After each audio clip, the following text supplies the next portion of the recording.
এবার সাকিব খানের নায়িকা হওয়ার জন্য মরিয়া হয়ে উঠেছেন ওপার বাংলার টপ সুন্দরী দুই নায়িকা শ্রাবন্তী এবং কোয়েল মল্লিক। হ্যাঁ দর্শক, এই বিষয়ে কি বললেন তারা সাকিব খানকে নিয়ে শুনলে আপনি চমকে উঠবেন। রিসেন্ট সময়ে চলচ্চিত্রের সবচেয়ে সেরা এবং সুদর্শন অভিনেতা দুই বাংলাতে একমাত্র সাকিব খান।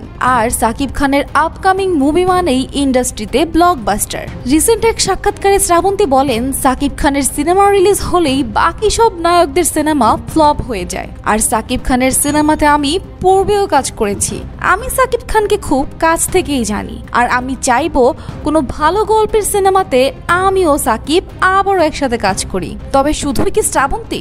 না দর্শক, ওপার বাংলার সবচেয়ে বেশি সুদর্শন এবং লিজেন্ডারি অভিনেত্রী কোয়েল মল্লিকও সাকিব খানের সঙ্গে মুভি করার ইচ্ছা পোষণ করেছেন। কলকাতার এক টিভি চ্যানেলকে দেয়া এক সাক্ষাৎকারে কোয়েল জানান, বাংলা মুভিতে এখন অনেক বেশি অ্যাকশন অ্যাড করা হচ্ছে। তবে সাকিব খান এই অ্যাকশনের সাথে নিজেকে এমন ভাবে মিশিয়ে নিয়েছে যেন বলিউডের কোনো রিয়েল হিরো। তিনি আরো বলেন, আমি কোনো রোমান্টিক গল্প হলে অবশ্যই সাকিব খানের সঙ্গে সিনেমা করতে চাই। তো দর্শক, আপনার কাছে কোয়েল ও শ্রাবন্তীর মধ্যে কাকে বেশি ভালো লাগবে সাকিব খানের সঙ্গে? অবশ্যই কমেন্টে জানিয়ে দিন।